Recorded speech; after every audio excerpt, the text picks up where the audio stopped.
happened on March 24th in 1954. So actually, he started to kick around inside, and his mother at about 1 o'clock in the morning, and the doctor said, "Well, you better get right over to St. Elizabeth's Hospital." So we did, and walked in at 2 o'clock in the morning. The hospital was in complete darkness. But there was a dear little nun sitting there waiting for people to come in, I suppose, in the middle of the night.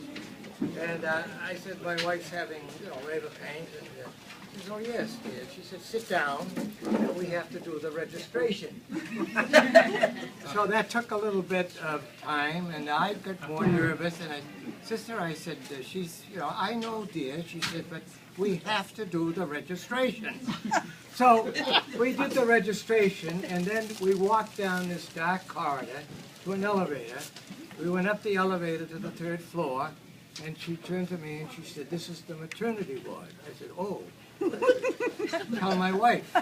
So we get out of the elevator, and I'm standing there, and she said, "All right, say goodbye to your wife." I said, "Well, I don't want to say goodbye to her. I just want to say, I love you, and I, hope everything comes out all right." So then I stood there, and she says, "Wait there."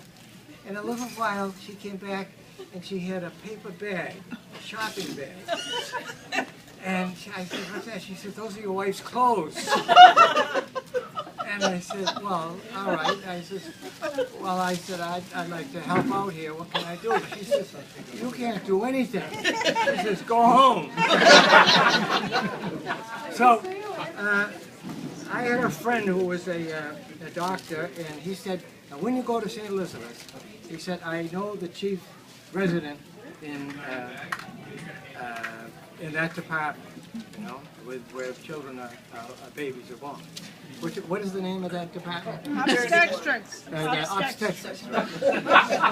So now it's like 3 o'clock in the morning, and the house, the place is in complete darkness. And he said, I said, "Well," I asked him, "Where do the residents sleep?"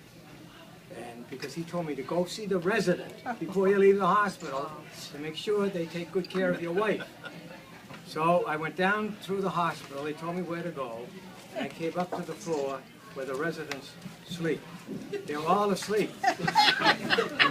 The only clue I had was that he had red hair.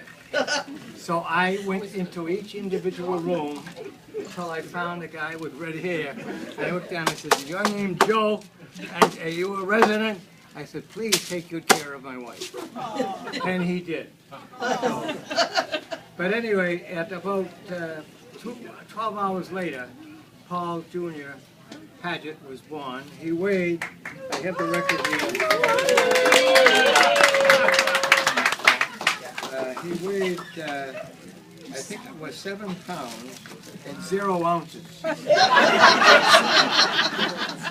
He put on a little weight since then. So the rest is history. Hancock Village, that's where we live. Driftwood Road, Jamaica Plain. Went to Holy Childhood School.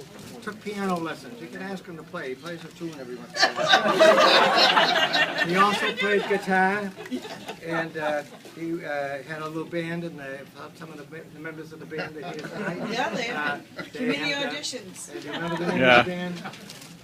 What for? What for? Yeah, right. And they actually went on community auditions. And you know the name of the song you played? Gloria. Gloria.